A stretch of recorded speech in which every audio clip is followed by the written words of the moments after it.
Everyone who I can't see, and a very warm welcome to this Faber members event. I should explain who I am a tiny bit. I was at Faber about 30 years ago, so I'm a ghost from Christmas past. I have been away for 20 years. Lots of things have happened since my back's been turned, and some of which we'll find out. Including these webinar things, that everyone being online, and the joy is that we can have poets from London, from Ithaca, and I'm in Edinburgh, and I think probably some of you are from all around the world. Anyway, very warm welcome to this, our first In Focus series, which celebrates some of Faber's most beloved literary voices of the past. The subject of our first event is the wonderful poet Derek Walcott, who was published by Faber over 4 decades. He was taken on in 1982. He was born in 1930 in St. Lucia in the West Indies. He's the author of many plays and books of poetry. He was awarded the Queen's Gold Medal for Poetry in 1988. And a couple of years after the publication of Omeros, the great narrative poem that gave the Caribbean its own Iliad, he was awarded the Nobel Prize in Literature, 1992. I'm not going to say anything more about Derek Walcott, because there are 2 people eminently more qualified to speak about him and his work than I am. And we've invited them here, 2 great poets in their own right, to talk about Walcott's work. We have Glyn Maxwell and Aishan Hutchinson, Glyn in London, Aishan from Ithaca. I'll introduce them in turn. So Glyn is a poet, playwright, novelist, librettist, and critic. Volumes of his poetry have been variously shortlisted for the Forward Prize and the T.S. Eliot Prize. The Nerve won the Geoffrey Faber Memorial Prize. His selected poems, 1000 Nights and Counting, was published on both sides of the Atlantic in 2011. He had a long association with Derek Walcott and a friendship, I'm sure. He taught him in Boston back in the late 1980s. He's editor of Wolcott's selected poems and the more comprehensive, recently published The Poetry of Derek Walcott. Aishan Hutchinson is a relatively recent addition to the Faber poetry list. He was born in Port Antonio, Jamaica, and is the author of 2 poetry collections, Far District in 2010 and House of Lords and Commons in 2016. Both of which Faber are very proud to publish. We've just released our Faber edition of Far District just this year, this last month, I think. His awards include the Joseph Brodsky Rome Prize, the Wyndham Campbell Prize for Poetry, and the National Book Critics Circle Award. Like Walcott's, Aishan's work, while alive to the traditions and possibilities of the English language and speaking to an international audience, it's steeped in the riches of the Caribbean, in its language, its ear, its weathers, its specific complicated politics, particularly in relation to language and place. Matthew Hollis is his editor here. I'm standing in for Matthew here. And when he talks of Aishan, I feel like Walcott's there too. I feel that they both share what Matthew said, which is that Aishan has that most international of gifts to make the earth appear smaller and more reachable, and at the same time to allow us to dream that it is more expansive. It is a more expansive place than we ever imagined. I think that's true of both poets. Anyway, Glyn and Aishan, they've come together to discuss a late and great collection of Walcott's. Some of you may have got it and read it already. Whoops, my page marker's disappeared. White Egrets, which won the T.S. Eliot Prize in 2011. So without more ado, I'd like to pass over to Glyn.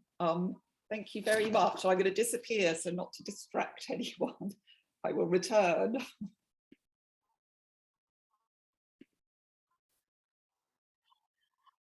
Be here, although here is quite a broad term these days. It's great to be part of this and to be doing this with Aishan, to be sitting next to Aishan in the world of Zoom. and talking about this fellow who had such a huge effect and impact on us both. I warned the organisers that my talking about Derek tends to the anecdotal and sentimental as opposed to the scholarly, because to me it's the death of a friend, and it's still quite recent, and you can imagine anyone who knows anything about what he was like will know that that's when that person departs, a great space is left behind. We're gonna talk about the work. We're going to have a bit of a focus on White Egrets. White Egrets was I think, the second to last book that Derek wrote. The last one was his collaboration with the painter Peter Doig, Morning Paramin. So White Egrets, it feels very, it's well, I don't have to describe it to you. I'm going to say some things I think about it just to open it up to you, Aishin, at the start. It's basically it's a series of poems that are very quite consistent line length. They're sort of either hexameters or they come in and out of that, which is very much Derek's thing. In fact, I would periodically ask him about form, because it seemed to me that somebody who was, I was always restlessly looking for forms and so on, and he was always very encouraging about that. But in fact, it seemed to me that formally in poetry, he had kind of given all that up, given up experimentation. And I remember I asked him once, since Arkansas Testament, where he made a conscious experiment to have those block-like sort of four-liners. But that was when I met him. That was the late 80s. I used to say, Derek, you love all the people you love, like Hardy and Auden and so on, and Larkin, experiment with stanza forms, and you kind of don't do that anymore. And his answer was something like, he felt that sort of thing was a little bit moi, a little bit like moi. Moi is trying this. That's how he put it. It hasn't stopped me, but White Egrets really makes me think, because it's the song of a man nearing the end. The sea is always in the background. The white space behind his poetry is the sea, and I just think of him out there at the pre-dawn, dawn, always early in the morning, just writing that many lines until the morning had started and it was time for the rest of the day. Like Brodsky said about Derek in the mornings, like just waking up like that, sort of like an animal just sort of coming into consciousness and starting to write. And Joseph said it was a function of the organism. That was part of. Anyway, so to me, that's White Egrets. It's almost like a diary. It feels like every day there was a new one to do. I don't know if it was like that, but that's how it reads. What do you think, Ash? Oh, Glenn, I just want to say before I begin, it's so wonderful to be in communion and to have this moment and to hold space with that great spirit who is still with us. We're discussing the work, but as you said, when he has departed this life, a great gulf opens up, and is someone that I duly miss and find still difficult to speak about without, as you said, sort of falling into emotions and feeling suspect about scholarly talk.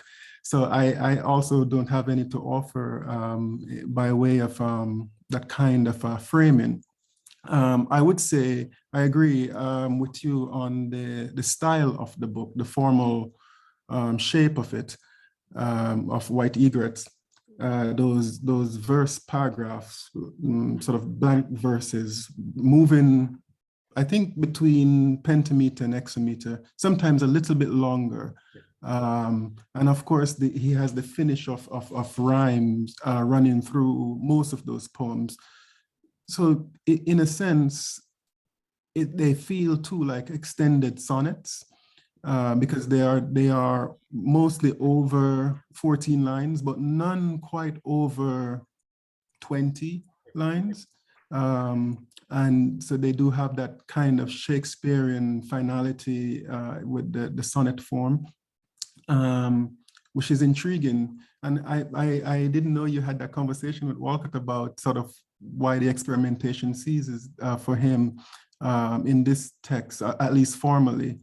And I would risk saying that it has sort of, I mean, he had wrestled for so long. He served such a long apprenticeship with form, with patterning, and so on, that this moment of white egrets has a feeling of resignation, in a sense, of rest, right? But there's still so much excitement within the texture of the lines themselves, the way that he plays with the hexametric form or lineation. He's always sort of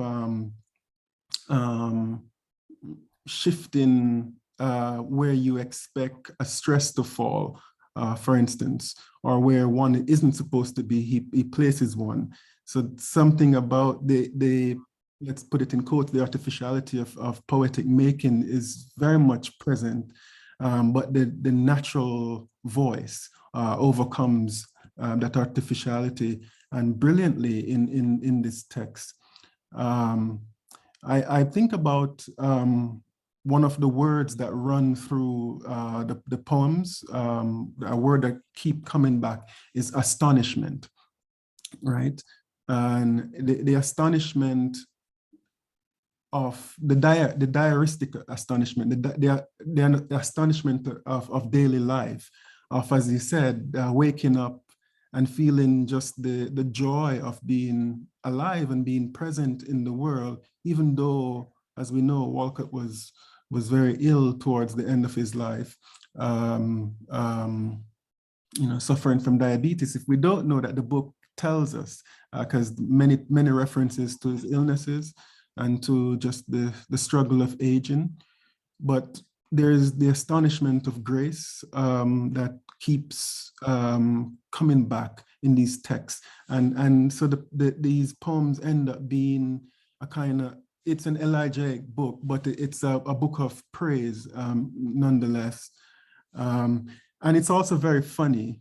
I was looking at some of those poems that the humor that electrifies the book. They're subtle and very grandfatherly humor, because there's some really atrocious puns, and the kind of puns young poets would not allow themselves, but Walcott had achieved that kind of permission.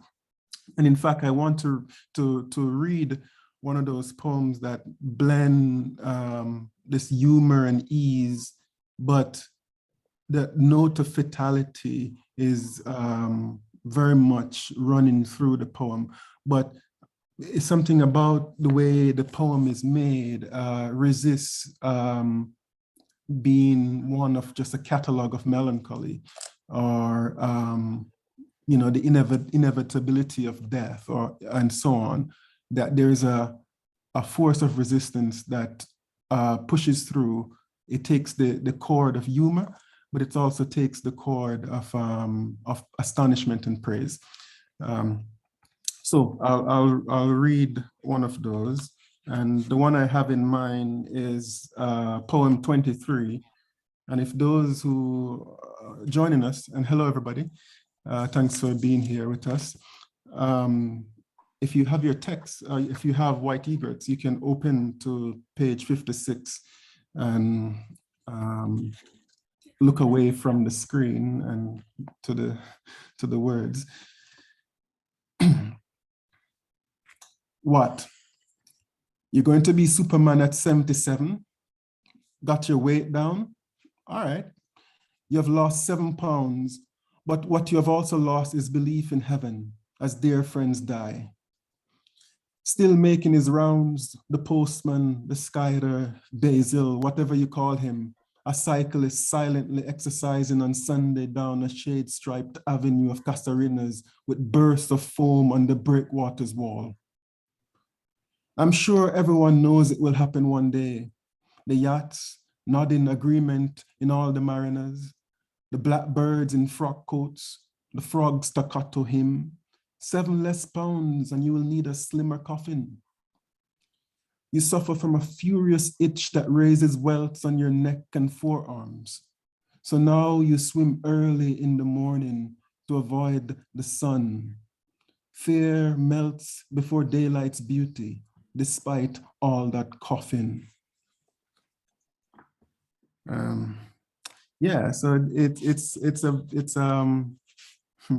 just looking at the rhymes themselves, they're very pleasant and they invite a kind of respite in light of the subject that is so heavy in the poem. I'm imagining the smile wreathing his face as he thinks of coffin and coughing. He can see, he's done coffin and he can see what's coming, and he says, "I'm going to end the poem," Yeah. and it's still like 9 a.m. or something. But then he has that half rhyme earlier by coffin, him, right? So there's that rhyme that shouldn't even be there, and they're two very different things, coffin and him, but he places those two as a kind of an internal couplet in the middle of the poem. And yeah, it's death might be doing its work, but the poet also is doing the work of pushing back death. Well, it was his in Omeros where he's roughly doing terza rima, so it taught me how terza rima can be done in English, because it's not easy having the 3 rhymes and everything. I realized that basically what Derek does is to roughly rhyme the first one and the second, and then roughly rhyme the second one and the third. So the first and the third don't really have to resemble each other at all, and it somehow works. Yeah, I've always thought about that too. Yeah.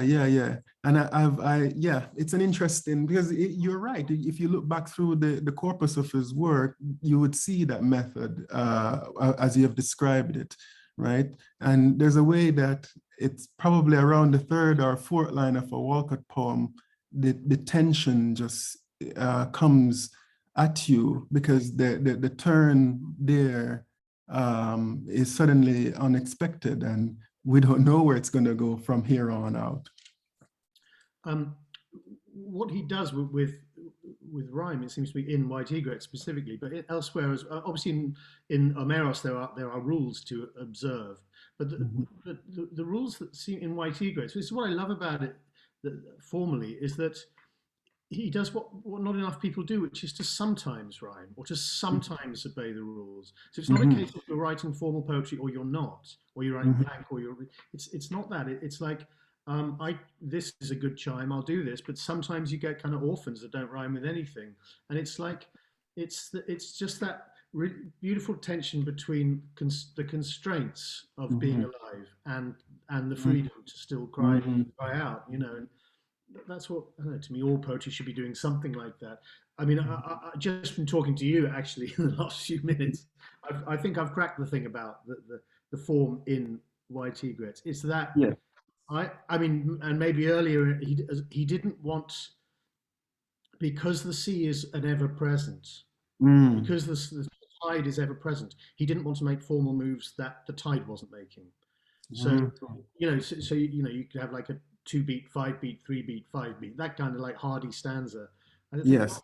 He might love it when Hardy does it, but Hardy's got just silence and some cows in the fields as his background, but Derek always had the tide coming in. I mean, in that house, you could hear it the whole time.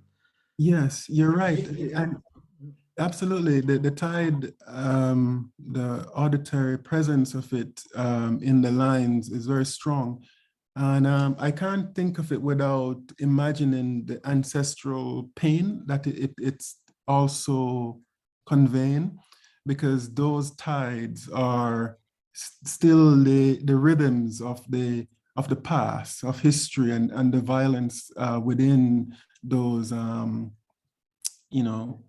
within for a Caribbean life, that one is hemmed in by the horrors of the transatlantic past. So the great thing about Walcott, and which all great poets I think try to do or strive for, is to transform that horror, in that it's faced up to, it's confronted, But a mode of celebration is also drawn into the pattern itself, right? And I think that's what I first, in a sense, one of the initial things I responded to in Derek's work. When I first read it as a young person, it overwhelmed me with just how documentary its effects on the page and the life around my own that I lived in Jamaica that surrounded me. But also something, for lack of a better word, metaphysical as well. You know, that transforming inner, the inner tonalities that is not even language anymore, but these ovals that open up, and you find speech there, you find communion, you find relations that you simply do, that have been vanished, that have been destroyed by history, right? And so those presences are allowed to sort of rush back into the space of our lives in a Walcott poem. And he can do it so casually, so with ease, you know. But in that, I think you included that early poem in your great selection of Walcott's poetry. I with legs crossed on the daylight, right? This young poet sitting on the harbor, thinking about his life to come as a poet. But he says, I must suffer in strict iambics, you know, before I can be made public. And it might sound a bit arch, and you know, but it is very sincere, and that suffering really is the great joy that we have now that Walcott is not with us anymore in his work. I can bring a few threads together there, because in terms of like Derek as a young man contemplating what his life would be like as a poet, you know, only a certain kind of poet really does that, knowing that there will be a life as a poet. But also what you were saying about how you were first impacted by Derek, Aishan wrote a beautiful essay about his first encounter, which was like, it's all connected to this phrase "blown canes." Yeah. And you found him in a library, you know, in an anthology. Yeah. I did too, when I'd been accepted at BU by, they kept telling me, we've got Derek Walcott here. And I was like, who's that? So this was like 1985, and I didn't know who he was. So I went to the local library in my hometown in Hertfordshire and found a similar anthology to the one you described, and found Spoilers Return. And I thought, this sounds like Pope. But, yes, but he's alive now. I mean, I sort of felt I didn't like anything around me in Britain. Yeah. I think it was all cynical and a bit crabbed and a bit. And actually, this guy's so open to the elements. He's just sounding the past. You know. Oh, yeah. Wow. What a first poem to come to. That's an elemental. It's a Rabzellian kind of poem too. Very, very. Yeah, he loved reciting that one. And of course, speaking of rhyme, because it, as you said, a Pope, you know, it has those sort of rhyming couplets in blank verse, but it's celebrating Caribbean life, right? The whole calypso carnival atmosphere. The spoiler is a great calypsonian, and who's dead and has returned. And it's Dantesque and bawdy at the same time, you know, soaked in rum and sunlight, steel pan, and so on. But he's doing a voice.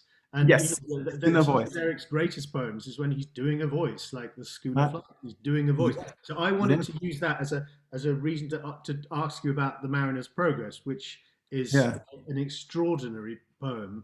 And Oh, thank you. Derek used to do a thing where he would embarrass me with praise just when I had to do something that was nerve-wracking. Um, and he knew how to time it, so I wouldn't know what to say. But anyway, uh, Aishon is the inheritor of Derek's style. Absolutely, I don't think anyone else comes close to the same style. So I'm doing it to you now, Aishon. No, you're doing it to me. Can I just ask you about the Mariner's Progress, which I mean I Sure. just adore, and just wanted to know a bit about how it came to be. Yeah. So what Glenn is referring to is a sequence that I wrote called The Mariner's Progress, and it's actually the title poem for a manuscript that I'm working on, and it's a sequence of sonnets. I think about 8 of them, and at the center of those poems, really an elegy for Derek. Reminiscences mostly. Like Glenn, I also visited Walcott I wasn't a student of Derek's, but I did visit him when he taught at BU. And it was my first time, the first time I went, this was in 2006, when I first came to the States to do a degree at NYU. And I drove up to see him in Boston. We had met before, and maybe 2 or 3 other occasions. So yes, I did call BU and didn't get to speak to Derek, but I was told that yes, I can come and sit in on his class, and he was doing a class on a workshop on plays.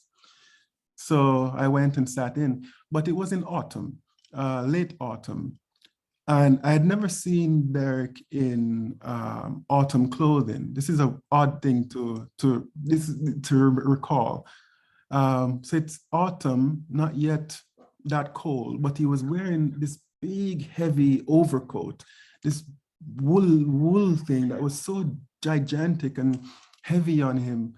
And for a moment, we stood outside of Boston Common, and he in this great overcoat, and myself, I don't know what I was wearing, but I just kept looking at this Caribbean man who is already getting ready for winter, and we still had a good month or so to go. And that just struck something in me.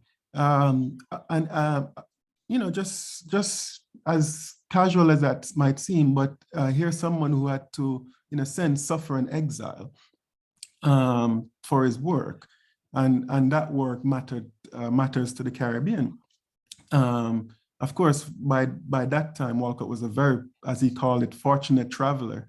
And so he didn't need to, I would guess, be there. But nonetheless, he was there still working, had to be there because of the realities of, say, publishing in the Caribbean and, and those kind of stuff.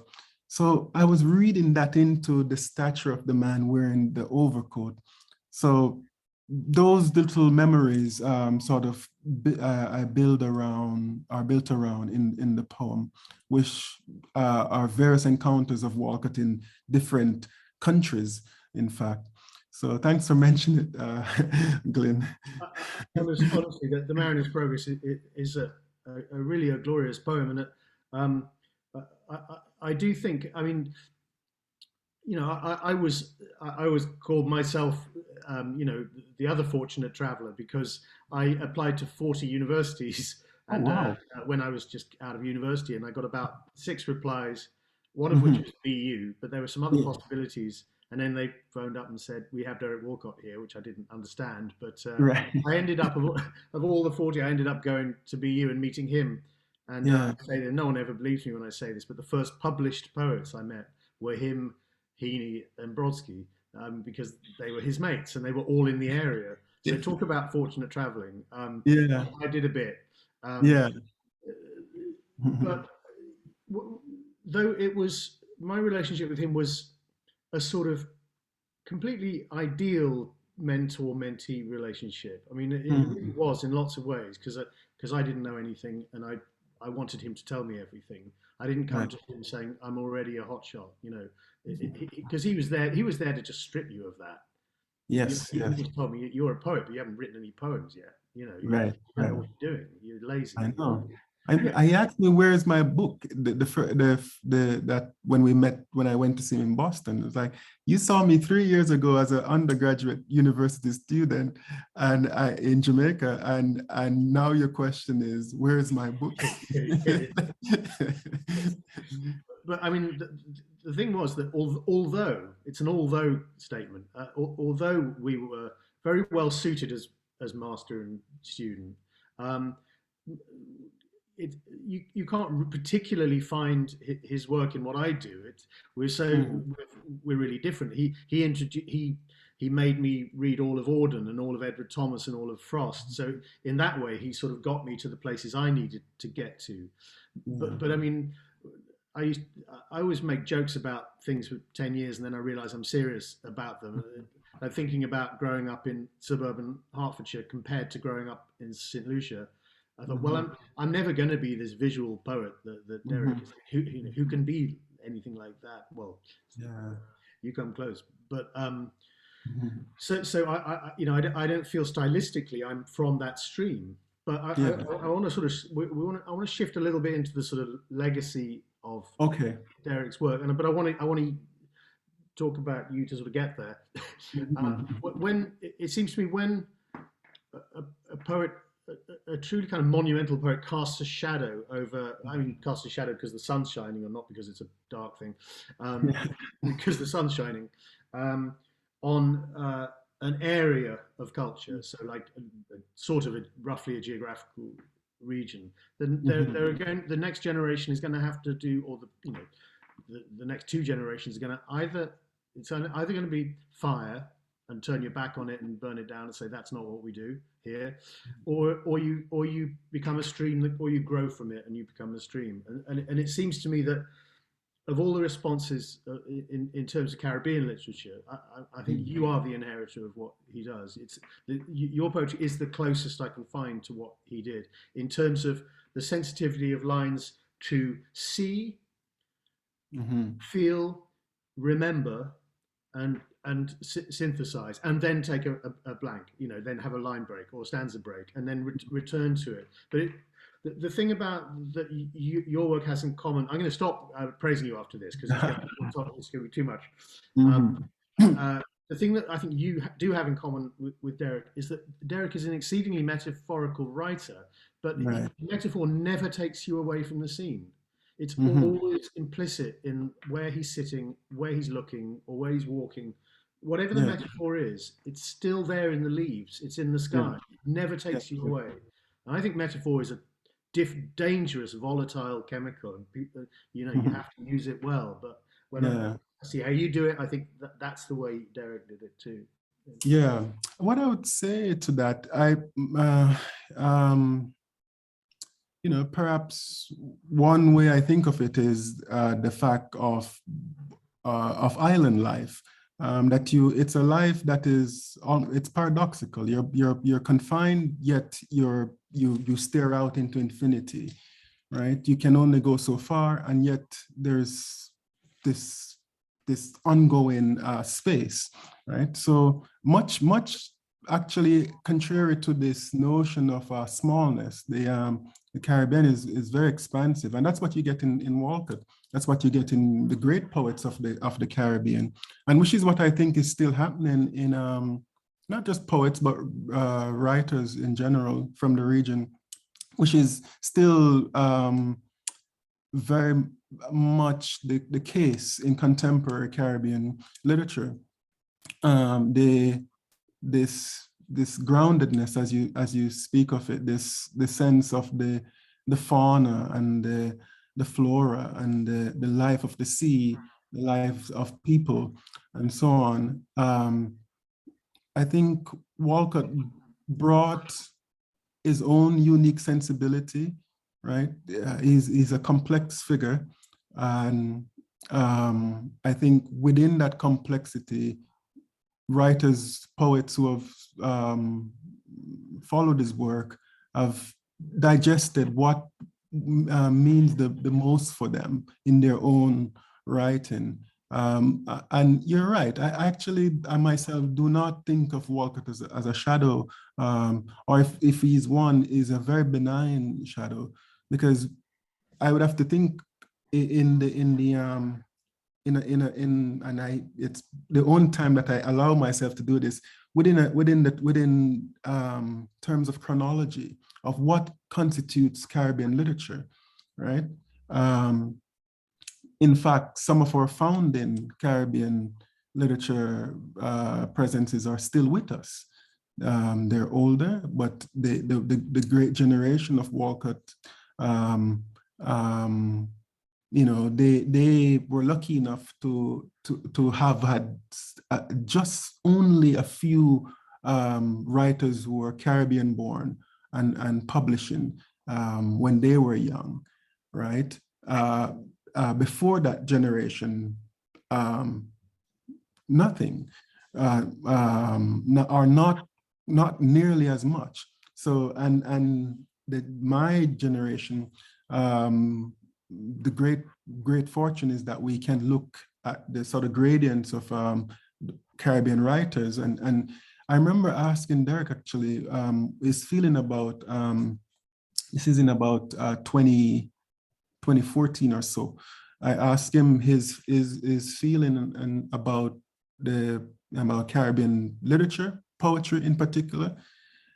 And he says that it is a young, emerging literature, right?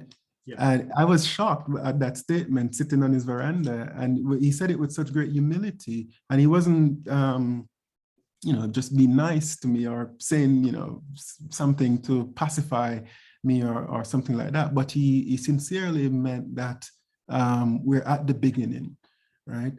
And so the example of a Walcott to writers like myself and others, particularly writers from the Caribbean, is one of taking his example to be ambitious, right? He's an extraordinary, hardworking man. As you said, he woke and went to work.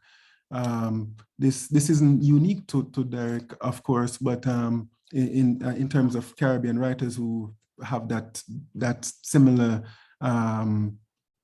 work ethics, right? But if you have won the Nobel, you would be one of the most famous writers, not there, but everywhere around. So his example stands very prominently. But so that probably is one of the struggles, perhaps, where think of the writers and poets of Walcott's generation who might be somewhat overlooked because his presence was so celebrated. But on the other hand, I also think that there's still space, and it's absolutely necessary to celebrate Walcott even more.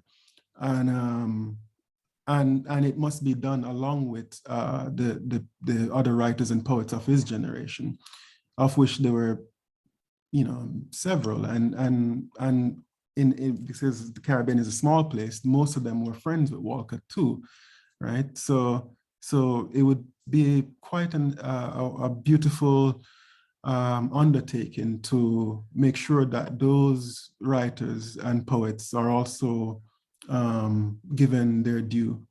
Yep. And of course, the response to to a very strong presence in a generation that's the oppositional response is entirely valid and has created great poets throughout the history of literature. But it always true friendship, as they say. I always feel it has to be one or the other. When you have a figure like that, which I guess I'm not sure we've had that in England for a while. I think let's hear another one. Yeah. Let's hear the other. I'll read another one from White Egrets, and if you have your book still, the poem that I will read is on page 86, poem 51. And I did mention the word praise running through the book, and this is one of the poems that end with that word.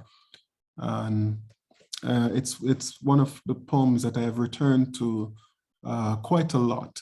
And I probably will mention that why after reading it. No opera, no gilded columns, no wine dark seats, no Penelope scouring the stalls with delicate glasses, no practiced ecstasy from the tireless tenor, no sweets and wine at no interval, no altos, no basses and violins sobbing as one, no opera house, no museum, no actual theater, no civic center. And what else? Only the huge doors of clouds with the setting disk through which we leave and enter. Only the deafening parks with their jumping crowds and the thudding speakers. Only the government building down by the wharf, on another cruise ship big as the Capitol, all blue glass and cement. No masterpieces in huge frames to worship. On such banalities as life been spent in brightness. And yet, there are the days when every street corner round itself into a sunlit surprise, a painting or a phrase, canoes drawn up by the market, the harbors blue, the barracks, so much to do still, all of it, praise.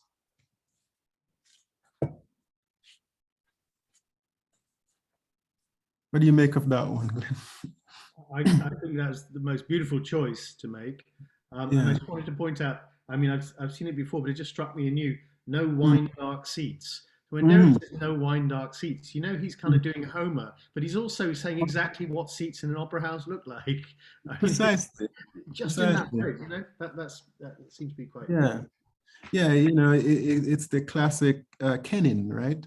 And very Homeric. And you did say, I think, or maybe it was Jane who mentioned Homerus, and I think Jane did say that, and she refers to it as a narrative poem, and you have said, Glenn, there's this strong visual element in Walcott's work, and of course because he was a painter himself, is part of the reason. But the kind of studied prosody, right? He certainly has a gift and he is very inventive and so on, but the work of being a reader, an autodidact, and someone who's working as a poet is so evident, right? But he's working too to make that that effort of reading appear effortlessly. And so wine dark seats, where we might perhaps want to see wine dark sea, or something that would have been a bit more atmospheric and apropos Homer, but we get this other thing. And It's also saying the people in the wine dark seats ought to be looking at the wine dark sea, you know.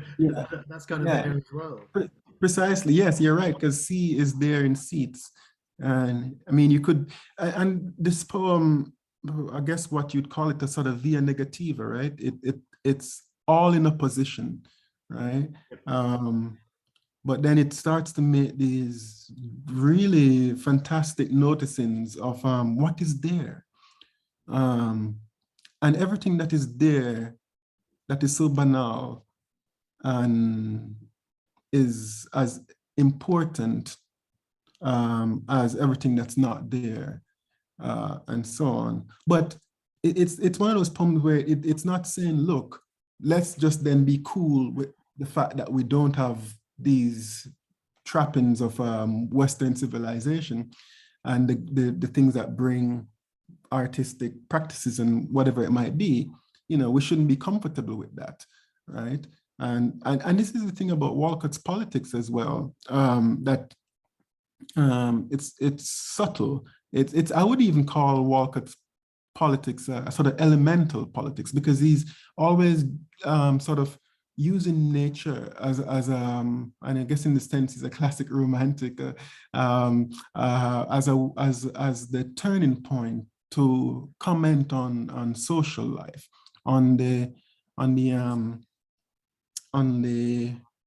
failures of governments, on the he has talked in interviews about the, you know, say for instance, illiteracy in the Caribbean and how that's just terrible, on islands being sold off to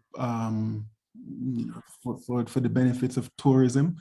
Many of the great natural habitats have been ruined for these reasons. And Walcott is making criticism of those things in these poems, but he's also, I think, trying to locate an equilibrium, right? Whereas it's not a criticism of a simple protest, but it's also self-incriminating, and gives it a certain urgency because of that. The book is really candid, isn't it? I mean, he's very candid about his failings as a person. Yes. Yeah. And then also kind of relating to the people who he felt were his enemies in the Caribbean, like the people developing the luxury hotels. He sort of he forgives them because there are snakes in the pictures, the paintings. So you know, no, that's a good creation. Yeah. But he's not even the one doing the forgiving. It's the nature, it's the environment, it's the life as a Caribbean person, which is for everybody. Everybody gets the same amount of sunlight. You know, if you don't live close to the beach, you can walk to one. You know, so it's an open space. I think you're alluding to that poem. I was thinking of reading that one too, which is just so beautiful. Maybe later to finish, Glenn, you could finish with that one. No, you should. I'm gonna read something else, but you should. Okay. If you find it. I could just read the first. A bit of that. Yeah. Oh God, it's one of those that. Oh yes, there's a period. I thought it's one that the period doesn't appear until the last line, but no, I'll read the first sentence. It's poem 22, page 55. May my enemy be assuaged by these waves, because they are beautiful even to his evil. May the drizzle be a benediction to his heart, even as it is to mine.